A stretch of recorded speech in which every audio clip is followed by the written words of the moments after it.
В воскресные дни Лика любила побродить по городу. Каждый раз она выбирала новый маршрут, но всякий раз ноги сами приводили ее к магазину игрушек. Как же она любила бывать здесь!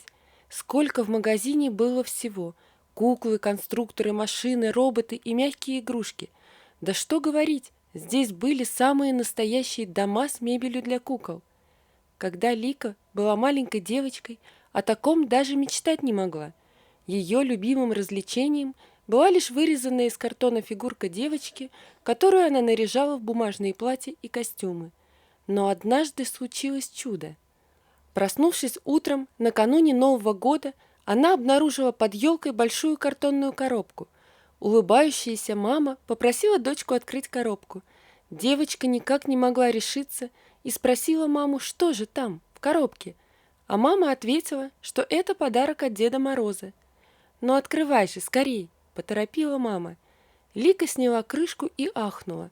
В коробке лежала большая, необыкновенно красивая кукла. На ней было воздушное платье голубого цвета и беленькие туфельки. Бережно вынимая куклу из коробки, она услышала: «Ма-ма». Кукла говорила. «Но это еще не все», – загадочно сказала мама. «А ну-ка бери ее за руку и шагай». Лика не верила своим глазам. Кукла делала шаги. Радость переполняла девочку.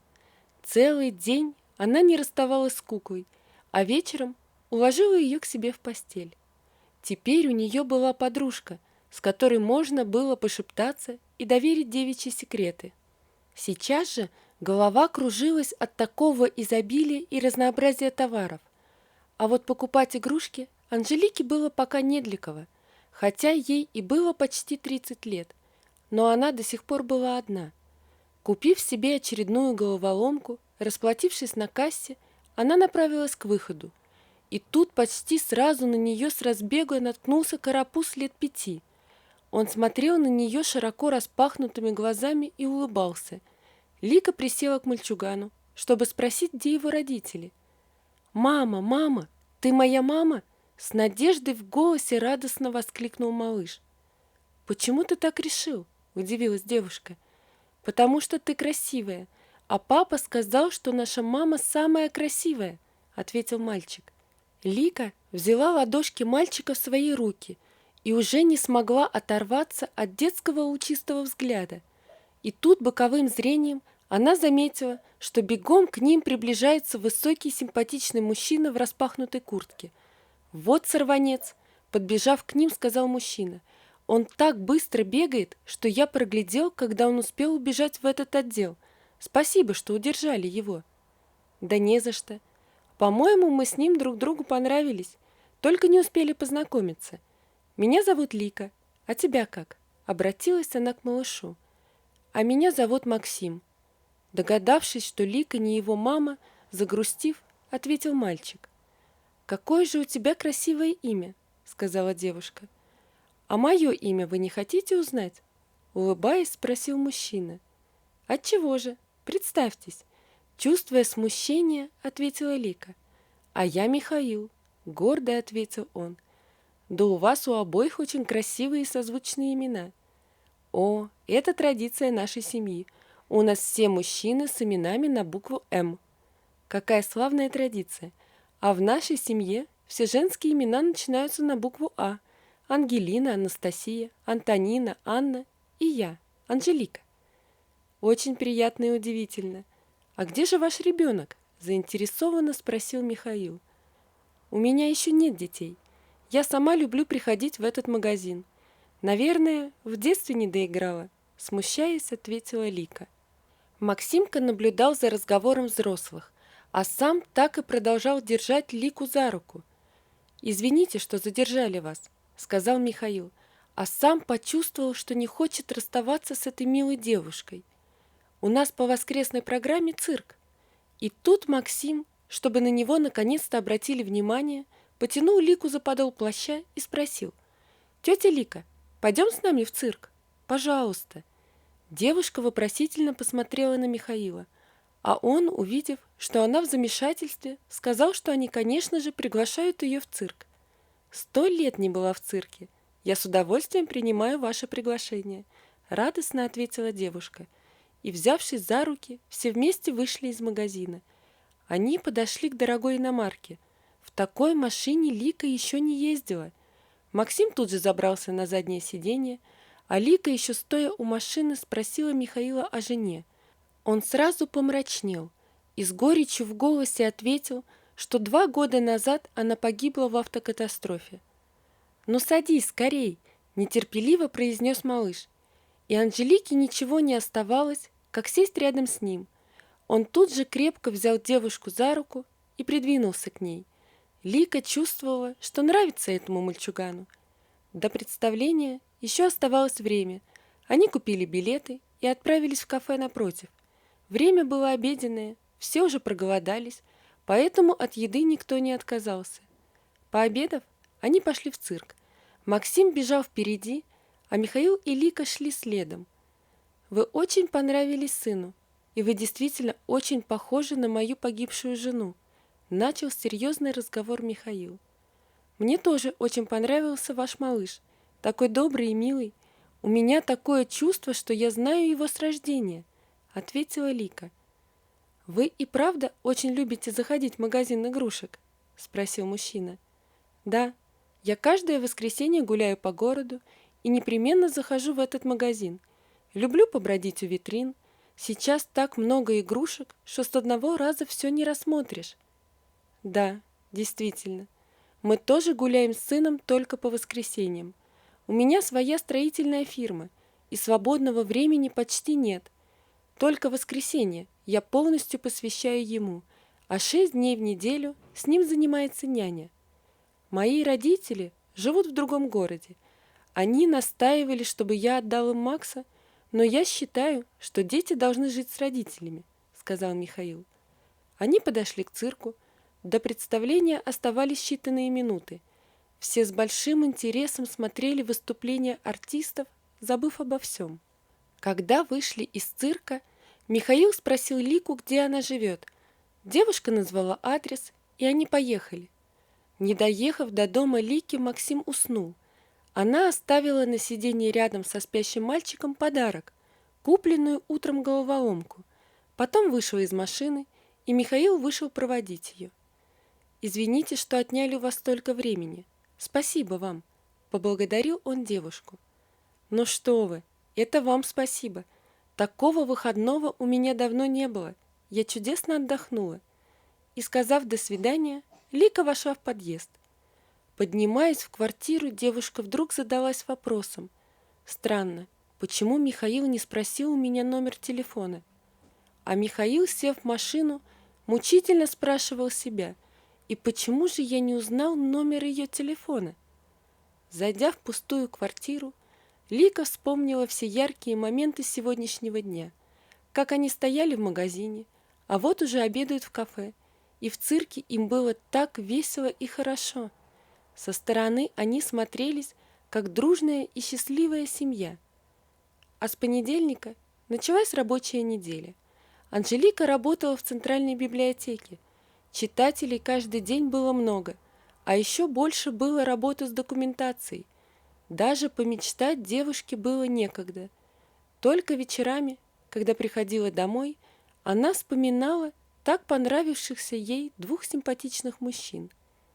Лика с нетерпением ждала воскресенья, и у нее теплилась надежда, что опять сможет с ними встретиться. И вот, наконец-то, воскресенье. Лика проснулась раньше обычного. Наскоро позавтракав и выпив кофе, она собралась и вышла из квартиры. Открыв дверь подъезда, она не поверила своим глазам. На лавочке, устремив все взоры на дверь, сидели Михаил и Максим. Увидев ее, Максим соскочил со скамьи и радостно подбежал к девушке. «Мы уже давно-давно тебя ждем!» — восторженно воскликнул малыш. Он всю неделю ждал воскресенья. «И я тоже», — добавил отец. «Не буду скрывать, что и я очень надеялась на встречу с вами», — с радостью сказала Анжелика. Они все засмеялись и пошли к машине. Сегодня решили ехать в парк. Накатавшись на всех аттракционах, они опять пошли в кафе, а потом снова гуляли в парке. День подходил к концу, пора было прощаться. Но на этот раз Михаил все же спросил у Лики номер ее телефона. Продиктовав цифры и попрощавшись с мужчинами, Лика пошла домой. Вечер прошел незаметно, и когда она уже собиралась ложиться спать, зазвонил телефон. Взяв трубку, услышала долгожданную и очень приятную фразу «Спокойной ночи». Лика молчала и улыбалась. «Анжелика, вы меня слышите?» – спросил Михаил. «Я готова слушать вас всю жизнь», – тихо ответила девушка. «Лика, можно считать, что вы делаете мне предложение?» Будто бы в шутку спросил Михаил, но в его голосе явно звучали нотки надежды. «Почему бы и нет?» Словно предвидя его желание, и тоже как бы с юмором ответила она. Оба рассмеялись от того, что так быстро поняли друг друга, а потом договорились о встрече в следующее воскресенье. Уже несколько месяцев Лика считала дни до воскресенья, но теперь ей каждый вечер звонил Михаил и рассказывал, что они с сыном по ней очень скучают и с нетерпением ждут новой встречи. А в это воскресенье Михаил и Максим встречали ее уже с цветами. «Сегодня мы решили изменить нашу программу», загадочно произнес мужчина, помогая Лике сесть в машину. «Как интересно», ответила девушка, но больше ни о чем спрашивать не стала. Они ехали по дороге, ведущей из города. За окном уже появлялись частные дома, и вот Михаил остановил машину у большого красивого особняка. Лика поняла, что они привезли ее к себе домой. «Добро пожаловать», — сказал Михаил и помог Лике с Максимом выйти из машины. С первого взгляда было заметно, что на участке потрудился опытный дизайнер. Здесь все было оформлено красиво и со вкусом. «Вот тут мы и живем», — увидев, как девушка рассматривает участок, сказал Михаил. Максим тянул ее за руку и показывал всю территорию, а потом они вошли в дом. В доме было также все красиво и уютно. В центре гостиной был накрыт шикарный стол. «Мне помогла Лидия Николаевна, наша няня. Необходимо только все разогреть», — сказал Михаил. «Я вам помогу», — проходя на кухню, ответила Лика. После обеда они пошли осматривать дом. «Сегодня уже поздно. Вы можете остаться у нас. Мы приготовили вам комнату, а завтра утром вместе поедем в город». Боясь услышать отказ, с волнением проговорил Михаил. Лика ничего не успела ответить, как Максим потащил ее в свою комнату и начал показывать игрушки. Она уселась на ковре. Малыш подносил ей игрушки, и она их рассматривала. И вдруг он ласково обнял ее за шею и спросил: «Ты будешь моей мамой? Будь моей мамой. Я так долго тебя ждал. Я тебя очень, очень люблю». Лика обняла малыша и прижала его к себе крепко-крепко. Она услышала, как бьется его маленькое сердечко, и не могла вымолвить ни слова, а все потому, что в глазах у нее стояли слезы. Наблюдая эту сцену, в дверях возник Михаил. «Лика, ты очень нам нравишься. Выходи за нас, за меня замуж», опускаясь к ней на ковер, сказал Михаил. «Я должна подумать. Все так неожиданно», растерявшись, ответила девушка.